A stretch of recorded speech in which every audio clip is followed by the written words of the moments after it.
Bahawalpur airport के हवाले से पाकिस्तानी सोशल मीडिया पर आए दिन एक नया ट्रेंड आता है, एक नई ट्विटर थ्रेड आता है जिसके अंदर बेसिकली इस बात की अहमियत के बारे में बात की जाती है कि बहावलपुर एयरपोर्ट जो है उसको प्रपोर्ट किया जाए क्योंकि वो दरमियान में आता है दिल्ली और बाकी सब जगह के, तो उसको पिक किया जाए। और उस हिसाब से तो हम थोड़ा सा इस हवाले से आज बात करेंगे। मुझसे कई दफ़ा पूछा गया और मैंने कई दफ़ा सोचा कि मैं इसके ऊपर एक वीलॉग तैयार करूं, लेकिन हर दफ़ा कोई ना कोई, तो आज मैंने सोचा कि मैं इस पर बात करूं। पहले हम जायजा लेते हैं कि थ्रेड है क्या, उस पर बात क्या हो रही है। तो उन्होंने लिखा है कि जी 35 मिनट के फासले पर है दिल्ली एयरपोर्ट से। दिल्ली एयरपोर्ट इसलिए बड़ा बन गया कि वहां पर रीफ्यूलिंग की जाती है। अब मसला ये है कि ये जहालत और इग्नोरेंस यानी कि लाइल्मी की इंतहा है। यानी आपको कुछ पता नहीं है और आप बेसिकली पेपर की उड़ा रहे हैं। और ये साहब जो हैं जिन्होंने अभी लिखा है, ये तो खैर उन्होंने कॉपी पेस्ट किया है, लेकिन जिस किसी भी जीनियस ने सबसे पहले लिखा था, उस जीनियस को बिल्कुल पता नहीं कि जहाजों की रिफ्यूलिंग क्या माने रखती है, मौजूदा जहाजों की जो फ्लाइट्स हैं और मौजूदा जहाजों का जो रेंज है वो कितनी है, क्या है, और उस हिसाब से। तो आई आई आई डोंट अंडरस्टैंड कि ये किस तरह से बात की जा सकती है। तो पहले नंबर पे तो ये इसको फैक्ट चेक साथ साथ करते रहते हैं कि दिल्ली एयरपोर्ट इसलिए बड़ा नहीं बना कि वहां पर रिफ्यूलिंग की जाती है। दिल्ली एयरपोर्ट इसलिए बना कि वो एक सेंट्रल पॉइंट पे लोकेटेड है और इंडिया का कैपिटल है। वो तो इंडिया का सबसे बड़ा एयरपोर्ट है क्योंकि कनेक्टिविटी के हिसाब से जो इंडिया का नॉर्थ वेस्टर्न जो पूरा रीजन है उसको कवर करता है। अगर हम देखें तो इंडिया के अंदर जो बड़े एयरपोर्ट्स हैं, सबसे बड़ा जो है वो दिल्ली है, देन मुंबई है, देन बैंगलोर है, फिर हैदराबाद का एयरपोर्ट है। लेकिन अगर आप देखें तो मुंबई, बैंगलोर, हैदराबाद सारे के सारे जो हैं वो ईस्ट वाली साइड पे आते हैं। तो वेस्ट वाली साइड पे जहां पे डायस्पोरा का एक बहुत बड़ा फ्रेगमेंट रहता है, जैसे सिख हैं फॉर एग्जांपल, पंजाब से जाने वाले जो लोग हैं और दूसरे जो नॉर्थ से जाने वाले लोग हैं और जो गुजरात के लोग हैं, वो सारे जिनके पास पैसा है उस, so you have that kind of एक मोमेंटम जो बिल्ड हुआ और इवेंचुअली ऑफ कोर्स उसने उसके ऊपर कैपिटलाइज किया। तो ये एक बात जो है वो लोगों को समझ नहीं आती। तो रिफ्यूलिंग नहीं है उसका। रिफ्यूलिंग दुनिया के किसी भी एयरपोर्ट पे हो सकती है और दुनिया में आजकल जो फ्लाइट्स चल रही हैं उनमें रिफ्यूलिंग की जरूरत बहुत कम होती है। उनके अंदर एक कैपेसिटी है कि वो 15 से 20 घंटे की फ्लाइट्स नॉन स्टॉप फ्लाई कर सकती हैं, जो जदीद जहाज है। अच्छा, फिर वो लिखते हैं कि दिल्ली एयरपोर्ट आधा आधा घंटा फ्लाइट हवा में रहती है सिर्फ इसलिए कि नीचे हैंगर फायरिंग नहीं होता। अब इस जीनियस को ये नहीं पता कि हैंगर जो होता है वो एक बहुत बड़ा सारा टेंट होता है, बहुत बड़ी सारी बिल्डिंग होती है जिसके अंदर जहाज जाके खड़ा होता है ताकि वो एलिमेंट से बच सके और उसके पुर्जे इंजन खोल के उसकी मुरम्मत की जाती है। वो बाहर भी की जा सकती है, लेकिन हैंगर्स के अंदर जहाजों को लंबे अरसे के लिए मेंटेनेंस के लिए जब लेके जाया जाता है तो that is why hangars are built. तो पाकिस्तान के अंदर जैसे इस्फहानी हैंगर है, कराची एयरपोर्ट पे है, तो वहां पे बैक वक्त 2 से 3 जहाज जो है वो खड़े हो सकते हैं, उनके ऊपर मेंटेनेंस का काम हो सकता है। सो इसलिए ये बात होती है। तो ये गलत है कि वहां पे हैंगर फायरिंग नहीं होता और आधा आधा घंटा तो बिल्कुल भी नहीं।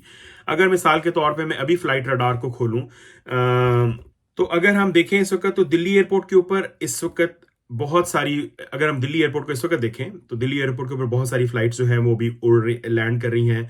जैसे मसलन विस्टारा की एयरलाइन की फ्लाइट जो है वो कोलकाता से लैंड करने के लिए आ रही है।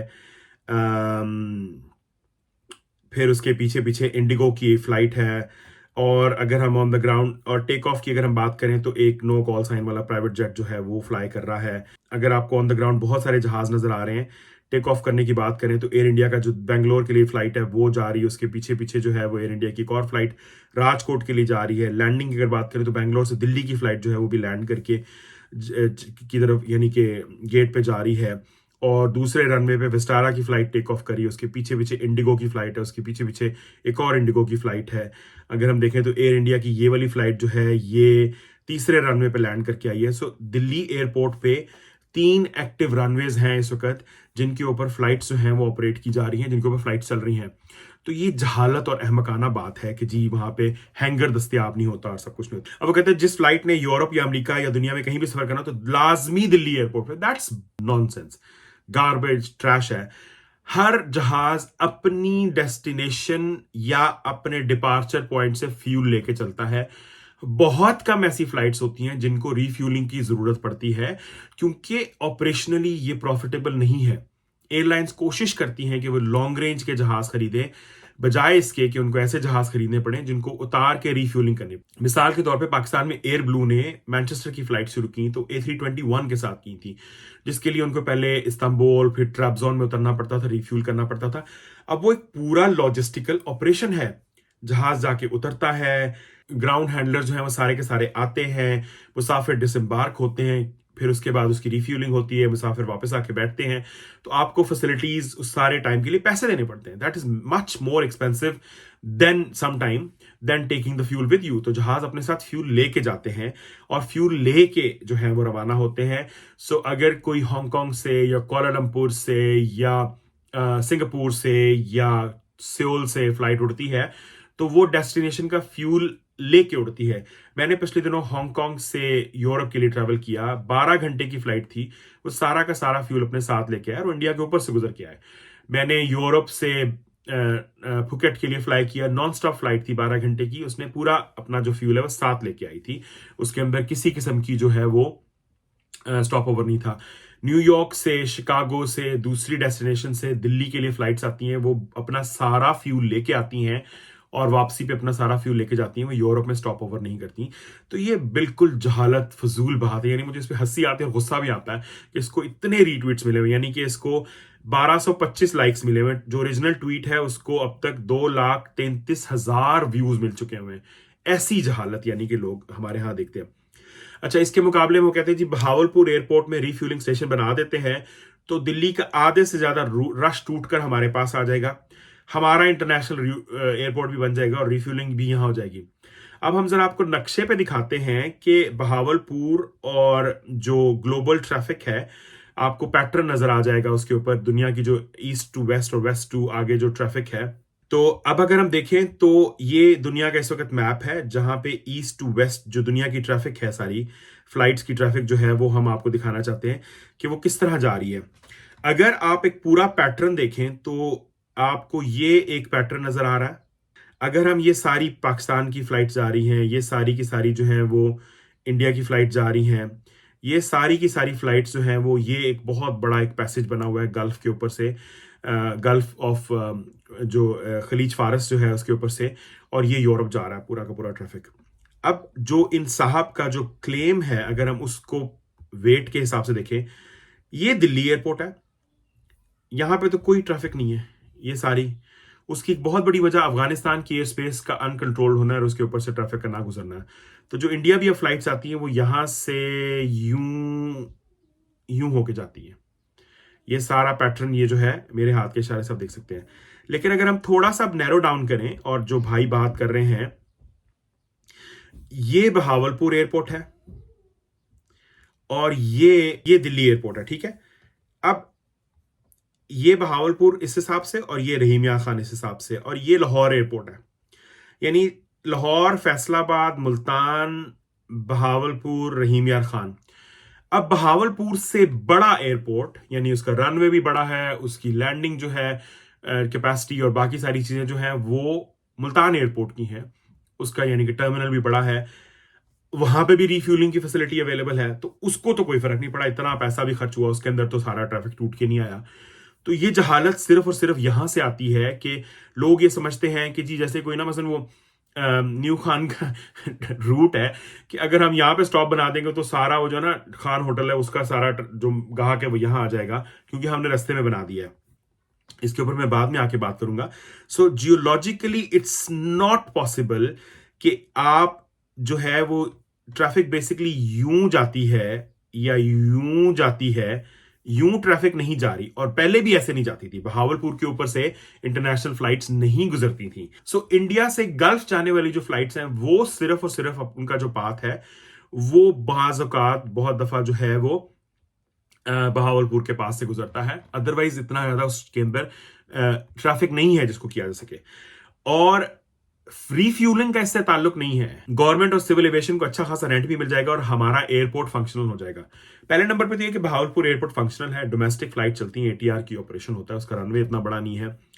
गवर्नमेंट और सिविल एविएशन को अच्छा खासा रेंट कैसे मिलेगा भाई, जब आप, यानी एयरपोर्ट जो है वो बुनियादी तौर पर 2-3 चीजों से काम करता है। एक, उस एयरपोर्ट पे फैसिलिटीज क्या है, दूसरा वो एयरपोर्ट मौजूद कहां पे है और उसको जो कनेक्टिंग एरिया है वो कैसे है। अब हालत ये है कि आपके एक तरफ मुल्तान एयरपोर्ट है जो बड़ा एयरपोर्ट है जहां इंटरनेशनल फ्लाइट्स आ रही हैं जो मिडिल ईस्ट से आपको कनेक्ट करती हैं। थोड़े से फासले पर आपके लाहौर का एयरपोर्ट है जहां से इंटरनेशनल फ्लाइट्स आ रही हैं। उतने ही फासले पर बहावलपुर का एयरपोर्ट, सॉरी फैसलाबाद का एयरपोर्ट है। तो 3 बड़े एयरपोर्ट आपकी विसिनिटी में है जहां से इंटरनेशनल फ्लाइट्स ले सकते हैं आप। तो आपका जो पैसेंजर है वो मुल्तान जाना पसंद करेगा, ना कि वो आपके पास आना पसंद करेगा। और रेंट की जहां तक बात है, एयरलाइंस बुनियादी तौर पर जो अपना रेवेन्यू है उसकी बुनियाद पर फैसला करती हैं कि उन्होंने कितना रेवेन्यू कमाना है एक एयरपोर्ट से, और उस पर पैसेंजर कितना आएगा, उस हिसाब से वो अपना एयरक्राफ्ट डिप्लॉय करते हैं, उस हिसाब से वो अपना बिजनेस मॉडल क्रिएट करते हैं। और फिर वहां पे फैसिलिटीज कैसी हैं, सिर्फ मुसाफिर उठाने और उतारने नहीं होते। पाकिस्तान में तो यही कॉन्सेप्ट है ना कि ला के फेंक दो मुसाफिर और चढ़ा के ले जाओ। कोई ड्यूटी फ्री का कॉन्सेप्ट नहीं है, कोई सर्विसेज का कॉन्सेप्ट नहीं है, ट्रांजिट का कॉन्सेप्ट नहीं है, ट्रांजिट होटल्स का कॉन्सेप्ट नहीं है। तो हमारे तो लाहौर, इस्लामाबाद, कराची के जो बड़े एयरपोर्ट हैं, मेजर एयरपोर्ट्स हैं, फैसलाबाद हो गया, पेशावर हो गया, सियालकोट हो गया, मुल्तान हो गया, वहां पे फैसिलिटीज का फुकदान है। तो बहावलपुर का तो बिल्कुल सवाल पैदा नहीं होता कि वहां पे कौन आएगा। बहावलपुर से आगे जो कनेक्टिविटी है वो क्या होगी, यानी बहावलपुर जो अभी मोटरवे बनी है उसके बाद कनेक्टिविटी थोड़ी सी बेहतर हुई है, अदरवाइज तो बहावलपुर के बहुत बुरे हालात हैं। मैंने लैंडिंग की जो है फिल्म की थी, यू कैन योरसेल्फ सी कि वहां पे फैसिलिटीज कैसी हैं। एक टर्मिनल भी प्रॉपर नहीं है। तो आप यानी कि ये सारी बातें काश इस तरह हो सकती दीवाने के ख्वाब में, लेकिन इस तरह नहीं हो सकता। तो उनका कहना है कि मतलब एयरपोर्ट बना हुआ है, एयरपोर्ट के साथ काफी बड़ा रकबा है जहां से एयरपोर्ट को और बेहतर किया जा सकता है। एक जहाज एक साइड से लैंड करेगा, दूसरी साइड से टेक ऑफ करेगा। यानी पाकिस्तान के अंदर कोई भी एयरपोर्ट ऐसा नहीं है जिसमें साइमल्टेनियसली टेक ऑफ और लैंडिंग के रनवेज इस्तेमाल होते हों। हर बड़े एयरपोर्ट के अंदर 2 रनवेज हैं, लेकिन वो टेक ऑफ लैंडिंग के लिए एक ही रनवे इस्तेमाल होता है। बेशक वो कराची हो, पेशावर हो, इस्लामाबाद हो, लाहौर हो, सब जगह पर एक रनवे इस्तेमाल होता है जो मेन रनवे है। अगर उसमें कोई मसला हो तो ऑल्टरनेटिव रनवे इस्तेमाल होता है। अच्छा जी, नॉर्मली जहाज 900 किलोमीटर फी घंटा की रफ्तार से चलते हैं। दिल्ली से बहावलपुर तो आधा घंटा बनता है। अगर बहावलपुर में शुरू हो ब्ला ब्ला, ओह एनीवेज, यानी आई विश ऐसा होता। होटलिंग का बिजनेस शुरू और एक्टिविटी बढ़ जाएगी। तो जनाब, होटलिंग का बिजनेस मुल्तान में तो शुरू नहीं हो सका, सियालकोट में तो शुरू नहीं हो सका, लाहौर में शुरू नहीं हो सका, इस्लामाबाद में शुरू नहीं हो सका, पेशावर में शुरू नहीं हो सका। वहां पे जो ऑलरेडी एग्जिस्टिंग बिजनेस है वो है। आप टूरिज्म को तो प्रमोट नहीं कर सके। टूरिज्म बहावलपुर में ऑफ कोर्स सीन्स हैं, कुछ ऐसा है, लेकिन क्या होगा। आप ट्रैफिक जब लाना चाहते हैं, लेट्स से कि हम कहते हैं कि जी हम दुबई स्टाइल करना चाहते हैं जहां कुछ नहीं था, तो उसके लिए आपको एक पूरा का पूरा विजन क्रिएट करना पड़ेगा। आपको बेसिकली इन्वेस्टमेंट क्रिएट करनी पड़ेगी, अपॉर्चुनिटीज क्रिएट करनी, जिनके चक्कर में लोग आएंगे और इवेंचुअली वो एयरपोर्ट इस्तेमाल करेंगे। तो यूटिलिटी क्रिएट करनी पड़ेगी। यानी आप सिर्फ एयरपोर्ट के ऊपर फ्यूल के टैंकर ला के खड़े करके एक पूरा मॉडल नहीं क्रिएट कर सकते। It doesn't work like that. तो इस तरह बेसिकली बड़ी बातें करते हैं कि जी अच्छा, फिर आगे लोगों ने कहा ऐसे लाखों मंसूबे पहले ही हमने मुट्ठी के ढेर कर दिए और आपकी तजवीज़ बहुत अच्छी है और बड़ी लोग बातें कर रहे हैं और सारा कुछ। लेकिन आई विश कैसे होता। जो करने की जरूरत है वो ये है कि हुकूमत पाकिस्तान को बुनियादी तौर पर इस्लामाबाद का जो एयरपोर्ट है, जो एक सेंट्रली लोकेटेड एयरपोर्ट है, ईस्ट टू वेस्ट ट्रैफिक के लिए आइडियल है। पाकिस्तानी हुकूमत अफगानिस्तान की हुकूमत से बात करे और जो अफगानिस्तान की एयर स्पेस है उसके कंट्रोल के लिए कोई सिस्टम क्रिएट करे, ताकि अफगानिस्तान की एयर स्पेस को कंट्रोल्ड एयर स्पेस क्रिएट किया जाए, जिस तरह पहले दोहा से मैनेज होती थी, यहां से मैनेज हो। जो काबुल का एयरपोर्ट है उसकी मैनेजमेंट के लिए कोई ठेका शेका लिया जाए। लेकिन हमारे से तो अपना एयरपोर्ट नहीं चलते। तो खैर, ये मैं दीवाने के ख्वाब थोड़ा सा उसको अपने वर्जन को दे रहा हूं। आप अफगानिस्तान की एयर स्पेस ओपन करें, जिसके नतीजे में ईस्ट टू वेस्ट और वेस्ट टू ईस्ट जो ट्रैफिक है वो आपकी एयर स्पेस को यूटिलाइज करना शुरू करेगी। जब आप यूटिलाइज करना शुरू करते हैं तो फिर आप कनेक्टिविटी प्रोवाइड कर सकते हैं। अब दुनिया की बहुत बड़ी तादाद में जो पैसेंजर्स हैं वो इस्तांबुल को कनेक्टिंग पॉइंट के तौर पे यूज करते हैं या मिडिल ईस्ट के एयरपोर्ट्स को कनेक्टिंग पॉइंट के तौर पे यूज करते हैं। लेकिन उसके नतीजे में भी अगर आप देखें कि बहुत सारा जो ट्रैफिक है वो डिवाइड होता है उन सबके दरमियान में। लेकिन अगर हम इस्लामाबाद एयरपोर्ट को एक ट्रांजिट फैसिलिटी के तौर पे प्रमोट करते हैं और पाकिस्तानी एयरलाइंस जो हैं वो उसके लिए यूटिलाइज होती हैं या हम दूसरों को अलाउ करते हैं कि वो करें, तो फिर हमारे पास एक अपॉर्चुनिटी है कि हम ईस्ट टू वेस्ट के अंदर एक बहुत जबरदस्त पॉइंट क्रिएट कर सकते हैं। जैसे मसलन अगर किसी ने यूरोप से फार ईस्ट एशिया जाना है या फार ईस्ट में जाना है, सो वो यहाँ स्टॉप ओवर करके जा सकता है। जैसे एक ज़माने में कराची का एयरपोर्ट इस्तेमाल होता था, जैसे एक ज़माने में अब भी जो है वो मिडिल ईस्ट यानी गल्फ के जो एयरपोर्ट्स हैं वो इस्तेमाल होते हैं। तो इस्लामाबाद एयरपोर्ट वो काम कर सकता है, लेकिन इस्लामाबाद एयरपोर्ट में तो एक ट्रांजिट होटल तक नहीं है, ड्यूटी फ्री तक नहीं है। अगर आप इस्लामाबाद एयरपोर्ट पे फंस गए हैं, आप इंटरनेशनल ट्रैवलर हैं और आपकी अगली फ्लाइट जो है वो मिस हो गई है, कोई चक्कर हो गया, तो आपके पास खाने को कुछ नहीं होगा। यानी ये हालात हैं वहां पे। टॉयलेट्स, शावर्स, लाउंजेस, कोई ऐसा सिस्टम नहीं है जिसके जरिए आप मुसाफिर को 6, 8, 10, 12, 24 घंटे के लिए एंटरटेन कर सकें। यानी ट्रांजिट वीजा की फैसिलिटी नहीं है बहुत सारी जगहों के लिए। सो आपको पूरा का पूरा स्ट्रक्चर क्रिएट करना पड़ता है। आप एम खामे एसफॉल्ट डाल के, रनवे डाल के और टैंकर खड़े करके बिजनेस नहीं ले सकते। तो इस तरह की जहालत प्लीज समझा करें, यानी कि थोड़ा सा गूगल कर लिया करें, थोड़ा सा समझ लिया करें कि किस तरह काम करता है। So thank you very much for joining and I will try to basically do more videos answering certain questions. एक और वीलॉग है किसी ने किया है, उसके ऊपर भी मैंने अभी अपनी कमेंट्री करनी है।